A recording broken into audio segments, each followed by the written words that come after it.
Ala sa atin ng Diyos anak. O sen? O, pinakilala ng Diyos Bakit anak. hindi mabasa? Ano yung pinakilala ng Diyos anak? Ade, syempre, Diyos Ama. Diyos Ama, kasi anak siya eh. Di po ba critical thinking lang po, brother, ha? Pwede mo po akong sagutin. Kahit na hindi ako magaling sa Bible, sasagutin kita. Ito ang unang video ni Miss Michelle Japina na sabi niya, Ala sa atin ng Diyos anak. O sen? O, pinakilala ng Diyos Bakit anak. hindi mabasa? Ano yung pinakilala ng Diyos anak? Ade, syempre, Diyos Ama. Diyos Ama, kasi anak siya eh. Di po ba critical thinking lang po, brother, ha? Pwede mo po akong sagutin. Kahit na hindi ako magaling sa Bible, sasagutin kita. INC vlogger, critical thinking lang daw umano. Pero ang tanong, yun po ba ay aral ng INC? Ang topic po ng ating live ngayon ay isang debater, okay? Debater ng Katoliko may ibinunyag na turo sa kanyang rehilyon. So, ano po ba yung kanyang rehilyon? Siyempre po, Katoliko. Debater nga siya ng Katoliko, di ba? Ayun. Debater ng Katoliko may binunyag sa kanyang rehilyon. Kilala niyo po ba to, guys? Ayan. Pa-comment naman po, ayan. Ito ang unang video niya, mga kapatid. Unang video niya na di pa natin nasagot. At nang sinagot na natin dahil para yatang di niya napansin na ginamit pa niyang talata na Diyos anak na hindi naman yun paniniwala ng INC na kung Diyos anak, may Diyos ama. Ang konklusyon ba, si Kristo hindi na Diyos? Ang offer niya, Wala ko inuurungan. Kahit sino pa. Kilala niyo ako, wala ko inuurungan. Nag-aaksaya ako ng oras. Magkano po ba kailangan mo? Hindi po sa iniinsulto kita. Papadala na lang kita. Mga yun, magkaano daw ang kailangan ko. So, pagpatuloy natin, unang video ito na di pa natin nasagot kay Miss Michelle Japina sa banat niya. Lilinawin natin na ang ating channel, sinagot lang natin ang mga issue na ibinato ng INC. Pero, abay, binaliktad nila mga kapatid dahil tayo daw ang numero unong umaatake sa kanila. Inihayag natin ang mga iba't ibang aklat na ginagamit nila at ito'y ipagpatuloy natin. Samahan niyo. Kasi umalingan, pag palaging inulit-ulit ay magmukha talagang katotohanan para sa ating mga kapatid na kulang ang kaalaman. Ang pagkadaya ay maranasan sa iba't ibang paraan. Pero napakasakit pag madaya tayo sa pananampalataya dahil nanganib pati ang ating kaluluwa. Viva Cristo Rey! Pro Dio et Ecclesia! Kumusta sa lahat ating mga kapatid na sumusubaybay sa ating live streaming? Sandali muna, may mga katanungan din dito. Nag-comment. Welcome. May mga nag-comment dito. Buns Mars, Kailan? Opo, nagsimba po Catholic Church, totoong simbahan Katoliko. Papa Jesus founded Catholic Church. Bro, yan ang tanong. Totoo, Joseph Smith, sabi ng Mormon, salamat. Joseph Smith, founder nila yan. Kinikilala nilang propeta. Walang pagkakaiba ni Muhammad, founder ng Islam, kilalang propeta. Walang pagkakaiba ni Ellen Goldwhite, founder ng Seventh-day Adventist, kinikilalang propeta. Si Felix Manalo, founder ng INC, kinikilalang anghel. Si Kibuloy naman, founder ng siktang nasa Davao, kinikilalang appointed son of God. Okay? Si T.D. Pineda, si Vince Mars Aquilan, Bro, ang tanong, totoo, GILED, Villanueva, yan ang totoong GIL. Salamat po. Born again sila. Born again. Sa mga kapatid natin na labas sa simbahang Katoliko, tayo lamang sa simbahang Katoliko ang may mga sakramento. Tayo lamang sa simbahang Katoliko ang merong real presence of our Lord Jesus Christ. Wala yan sa ibang sekta. So, ibig sabihin, pag Sunday, wala silang Kristo, kundi Bible study lang ang sa kanila. No? Bible study lang. Yun ang katotohanan, mga kapatid.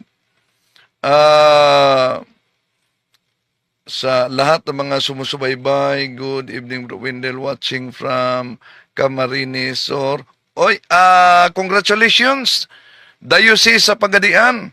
No, ang aming Archbishop dito ang administrator at palaging inulit-ulit sa misa namin na sana'y meron ng bagong obispo ang Diocese ng Pagadian at Ipil.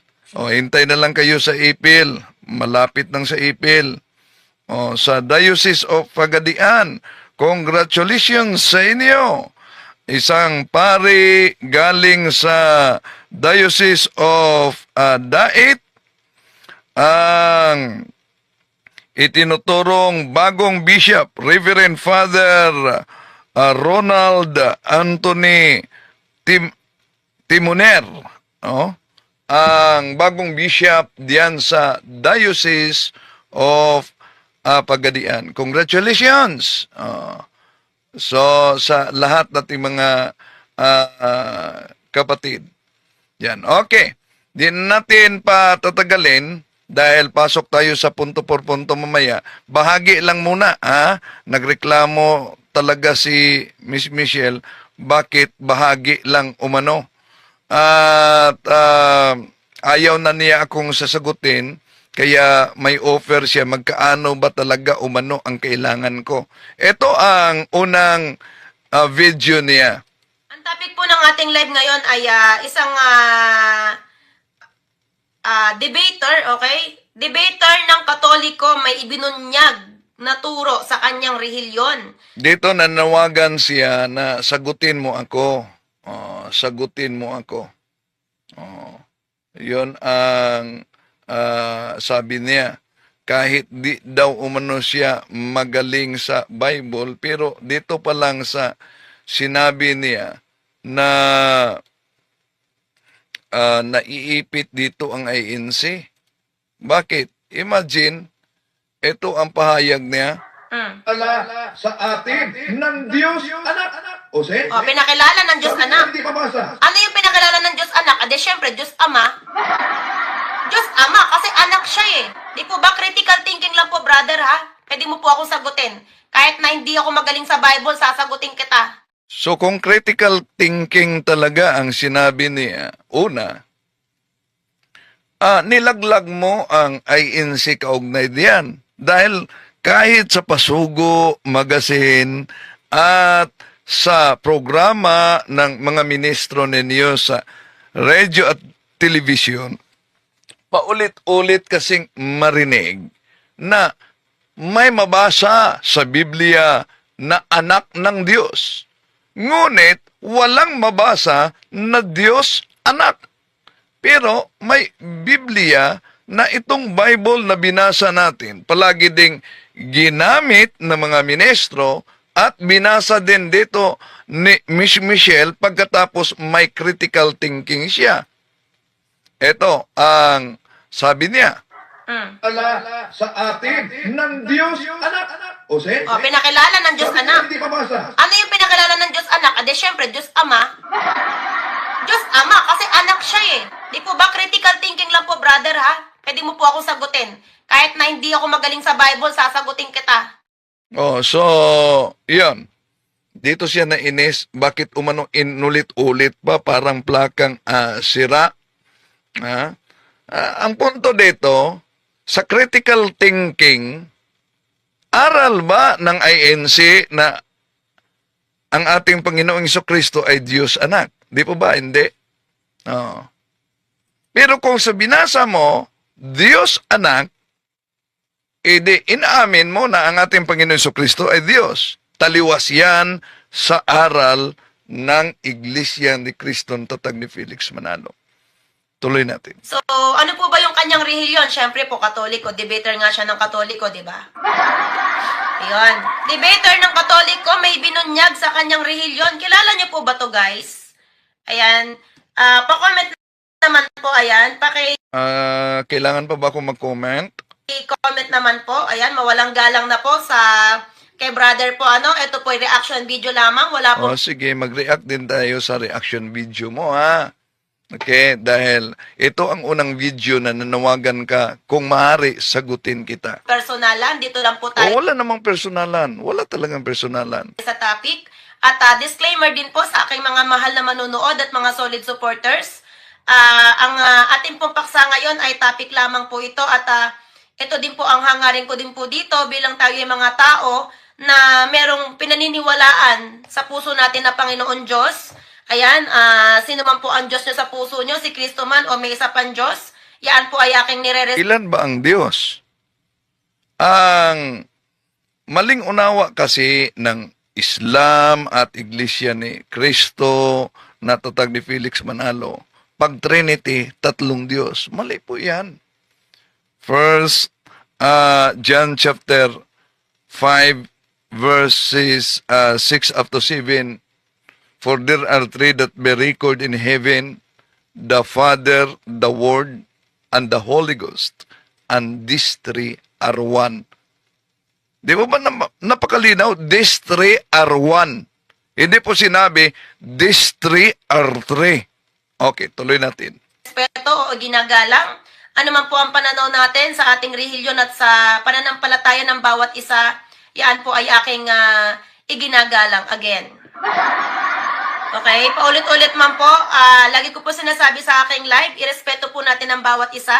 Ano man po ang ating relihiyon, dito lamang po tayo sa topic, kung saan ako ay bilang isang vlogger at reactionist ay sasagutin ko lamang po ang madidinig ko at kung ano man ang mararamdaman ko, maisip kong opinion sa nadinig ko at naramdaman sa sasabihin ng aking re-reactionan, ayun lamang po ang ating topic at focus. Pwede, yun po, malinaw po ano? Sige. Yun din ang re-reactionan ko. Ayan. Alam ko naman po na nagkakautal-utal ako at hindi malinaw, pero Ay, kaya mo yan. yun po, sana po maging malinaw sa inyo. Disclaimer, ito po ay hindi Pero sana ang ituro mo, yung turo ng INC talaga na kinaaniban mo kung ikaw ay handog na INC una, hindi itinuturo ng INC na ang Panginoong Hesus ay Diyos anak. Siya'y tao sa likas na kalagayan, hindi Diyos. ipag-atake sa kahit anumang relihiyon at lalong-lalo na po sa aking mga mahal na supporters, viewers, at mga masugid na So, mga viewers niya, lalo na sa mga Katoliko, mga tagasunod, hindi kayo inaatake niya, huwag niyo siyang iwanan, ha? tagapanood at mga kapatid, magkaisa po tayo, huwag po tayo mag-aaway-away at topic lamang po ito. Topic lamang ito, hindi naman tayo nakipag-away. No, topic lang ito.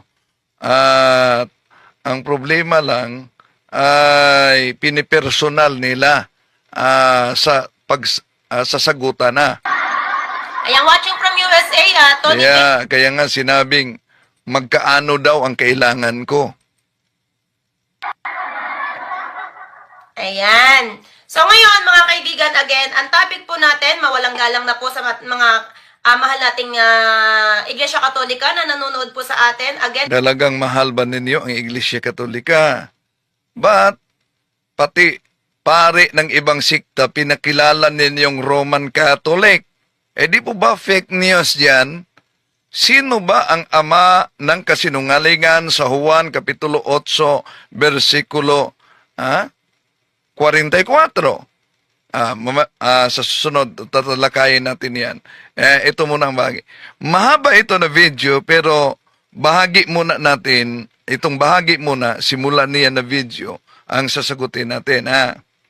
Ano man po ang relihiyon natin, disclaimer, wala po akong intensyon na kung ano pa mang masama. Topic lamang po ito bilang Wala siyang intensyon kung ano ang masama raw, wala siyang intensyon.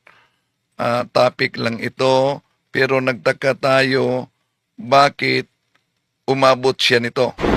wala ko inuurungan. Kahit sino pa, kilala niyo ako, wala ko inuurungan. Nag-aaksaya ako ng oras. Magkano po ba kailangan mo? Hindi po sa iniinsulto kita. Papadala na lang kita. Di po ba may bahid pamimersonal na? Magkaano daw kailangan ko? Okay, tuloy natin siya. Ang manunood po, at sabihin po natin na isang INC, at lagi nilang inaatake ang INC, sinisiraan. So, again, sabi ko nga po, sa atin naman po, nasa atin po ang desisyon kung saan tayo maniniwala at papanig na rin. Una, sinabi nila na ang INC daw ang laging sinisiraan. Mali. Kung ikaw ay handog na INC, alam mo na may mga aklat referensya ang INC. Ano yung aklat ng mga referensya? Yung mga referensya na yon ay mga aklat yon na Katoliko na ginagamit nila sa pagchap-chap. Katoliko talaga ang pinagchichismis nila. Kaya natural na lamang na sagutin natin itong pamamutol nila ng mga aklat at nakita nyo pa yung ibang mga aklat na sumobra, yung lumagpas pa ang pahina at ipinakita nila sa TV na wala naman sa original, yun ang mahirap talaga ipaliwanag. At yung aklat pa na binasa ni Ramil Farba na ipinakita ko sa inyo mga kapatid, na minagic niya ang pagbasa, dapat mag-ingat tayo niyan. Okay. Huwag naman kayong magalit.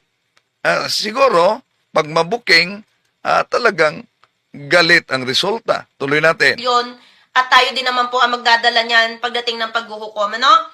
Ayan, Ka-Fine, shoutout po!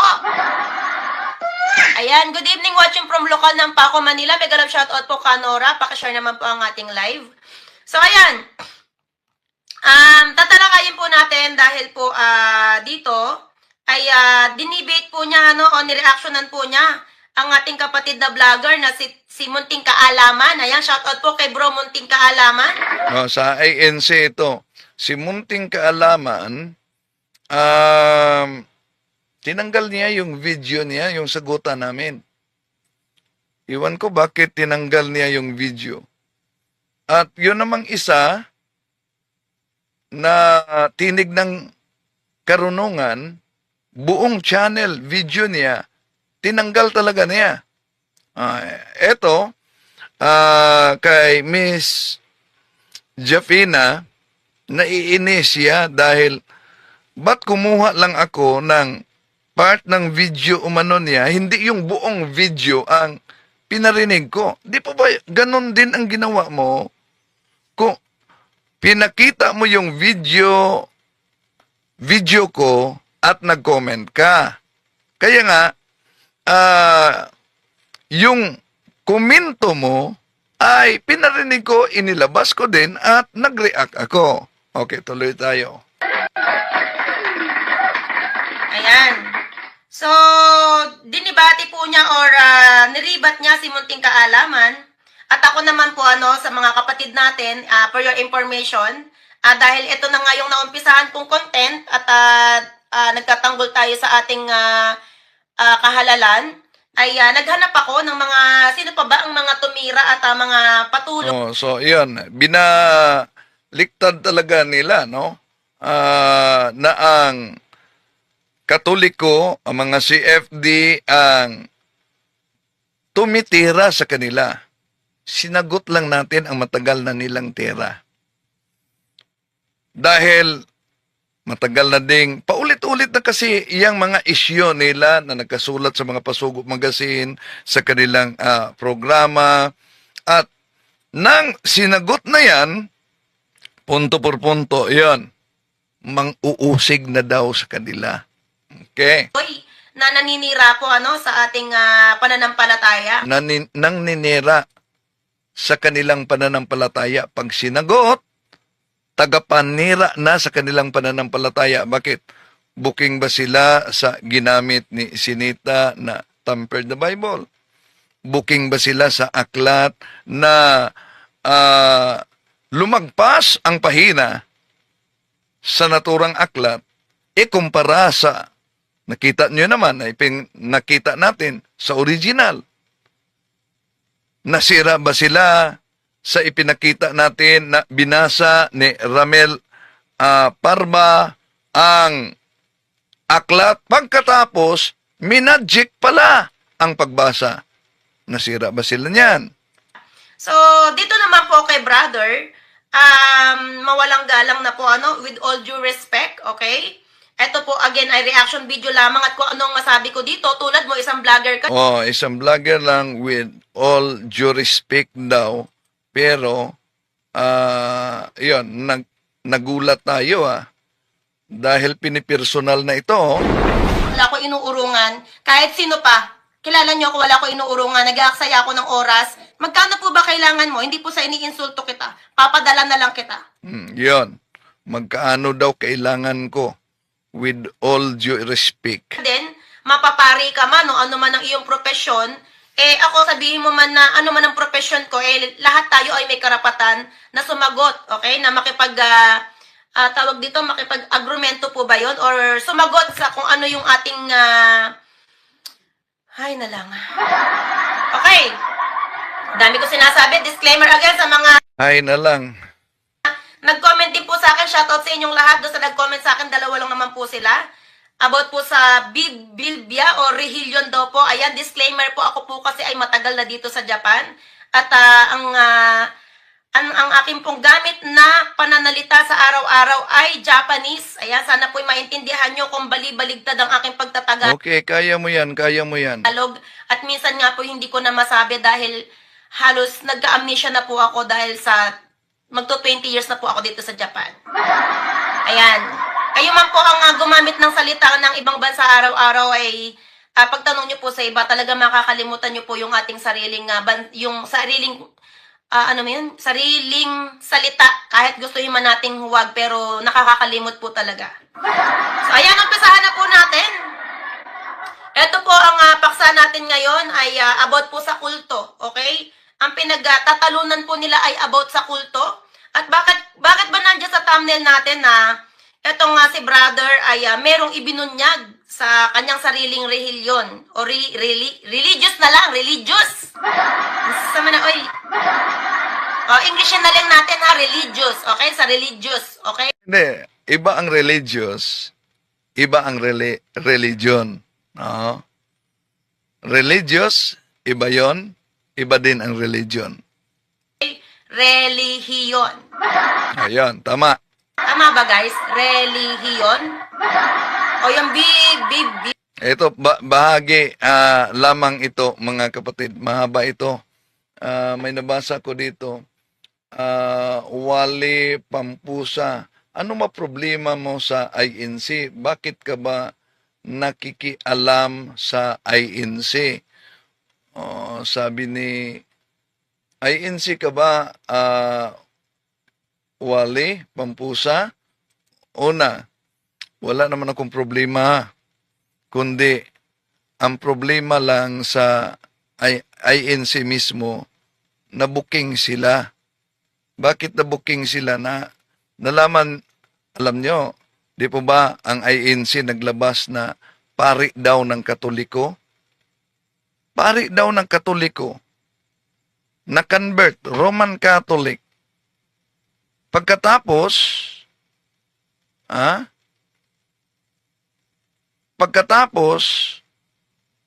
ipakita natin di pala, Catholic. Ito.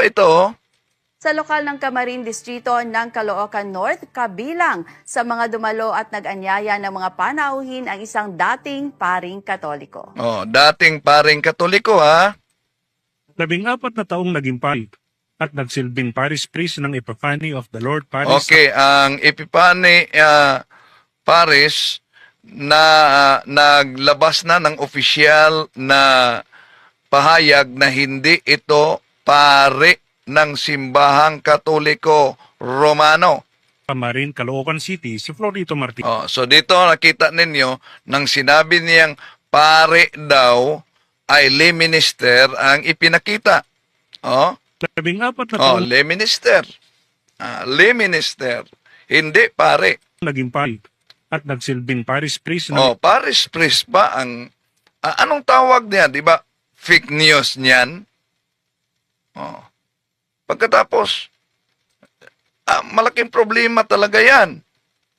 Yung magpakahalat ng fake news, malaking problema 'yan. Okay, tuloy natin. Epiphany of the Lord Parish sa Camarin, Caloocan City, si Florito Martinez. Mula sa angkan ng mga pari, mahigit 1 dekada rin siyang naging aktibo sa kanyang pangangaral sa kanilang simbahan. Yung aking lolo, obispo yun sa Mindanao. Tapos ako kinuha niya, inakay bilang apo. Dahil ako na yung kahulihan, wala na talaga sa angka namin, wala na, ako lang.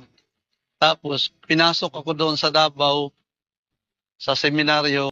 Tapos 2010 ako na-ordinahan bilang pare. July 21, Oh, so naordinahan siya bilang pare pero hindi sa Roman Catholic. Pare siya sa tinatawag na Rizal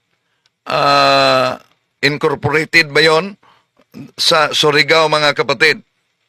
Hindi Roman Catholic. itong nakaraang taon, iniwan niya ang pagkapari at nagpasyang magsuri sa Iglesia ni Cristo. Unang nakapukaw ng kanyang interes ang mga pag-awit sa panahon ng mga pagsamba ng Iglesia ni Cristo at ang pagbabasa ng Pasugo God's Message magazine. May mga pagsamba ng mga kabataan, parang nagugustuhan ko yung sabi ko, ang ganda naman ng na yan. Tapos nakikinig ako habang gumagawa kami, pinapakinggan ko yung mga kabataan. Ang ganda ng sabi ko, gusto ko yan. So, pinakilala nila na pare ng parokya ng simbahang Romano Katoliko, hindi totoo, mga kapatid. Naglabas na ng opisyal na pahayag. Ito din, si Clifford Garcia, pinakilala din nila na pare. Siya si Ginoong Clifford Garcia, nasa proseso ng pag-anib sa Iglesia ni Cristo. I'm ex-Reverend Father Clifford D. Garcia.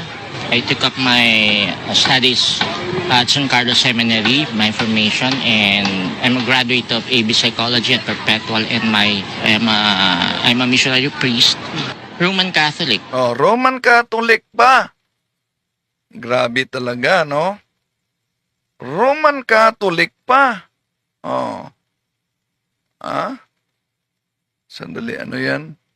2 account niyang nagkunwaring pare, wala man rin reply sa chat. Okay. Roman Catholic daw siya.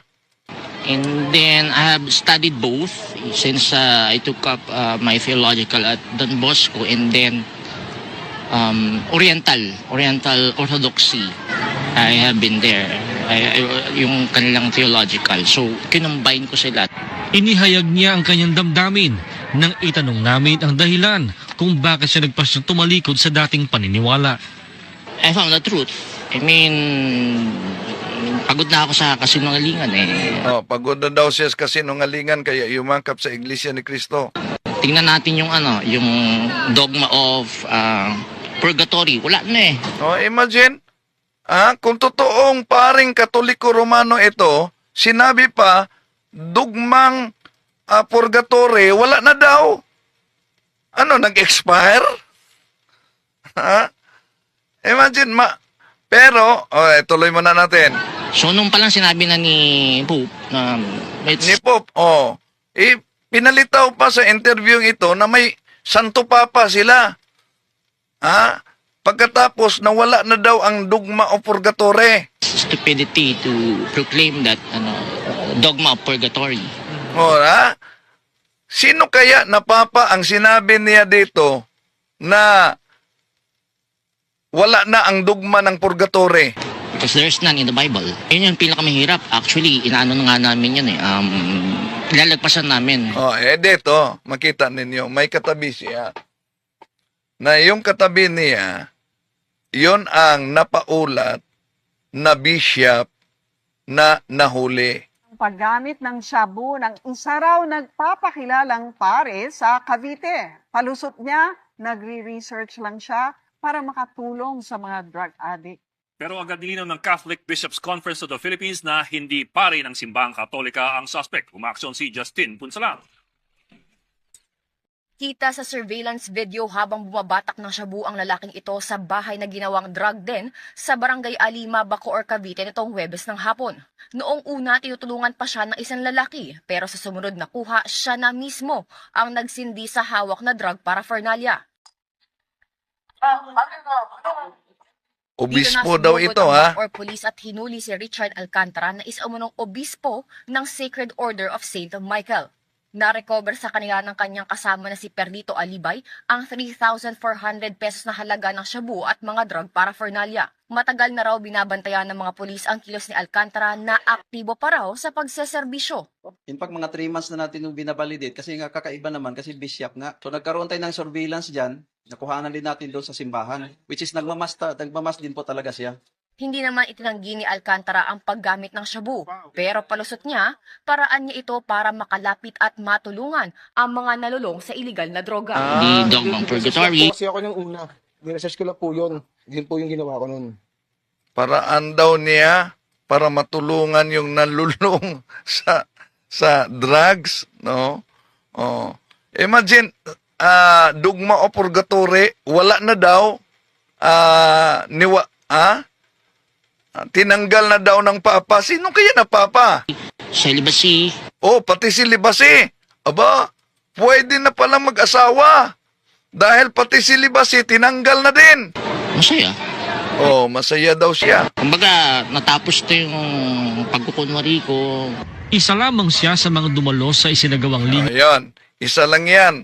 Dalawa na sila, no, na pinakilala. Ito din, si Christopher Rio, pinakilala din nilang pare. Ang isang dating pare sa Iglesia Katolika, si kapatid na Christopher Yu. Narito po ang interview namin sa kanya. Sa natutunan kong aral, siniyasat kong maigi ang mga doktrina, kaya ako naging kapatid sa Iglesia ni Cristo. Dahil bilang isang pari ay tinanggap kong tungkulin na ipalaganap ang aral na natutunan ko sa simbahang Katoliko. I'm ex-Reverend Father Clifford D. Garcia. I took up my studies at San Carlos Seminary, my formation, and I'm a graduate of AB Psychology. So ilan lang yan sa mga pari daw. Pero alam nyo, itong si Christopher Rio, hindi yan Roman Catholic. Pare siya sa sikta ni Teruel. Ito bagi sa interview. Ako po si kapatid na Christopher Yu. Nakatala po sa lokal ng Panghulo, Metro Manila North. Dating paring Katoliko. Ako po ay naging pari. Paring Katoliko, at dito binanatan nila ang mga imahe ng mga santo Katoliko, no? Binanatan nila, napakilalang paring Katoliko, pero kaanib siya kay Mr. Teruel. Ito ang sa Apostolic Catholic Church na tatag lamang dito sa Pilipinas. Ng National Statistic Office, taong 2003, nang ako po ay kumuha ng lisensya to solemnize marriage bilang isang lehitimong pari. At nagkakasal po ako sa ilalim ng simbahang Apostolic Catholic Church. So yan, Apostolic Catholic Church. Sino nagtatag ng Apostolic Catholic Church? Sige i-search natin. Sandali, para makita ninyo. Who is the founder of the Catholic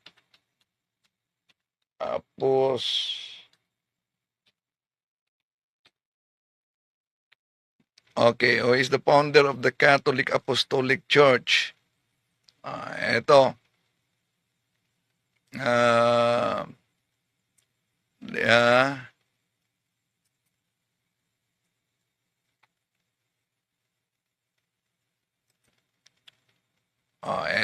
Ito. Ito, sandali, pakita natin sa inyo. Mas mabuti na makita din ninyo. Ito. Search natin. Sino ba founder ng Catholic Apostolic Church? Pakita natin na Roman Catholic ba yan? Puntahan natin Wikipedia. Ito, Wikipedia. Tingnan nyo sa Wikipedia. Apostolic Catholic Church. Apostolikong Katolikong Simbahan.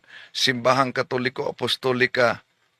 Ito, Iglesia Católica Apostolica is an independent Catholic denomination established.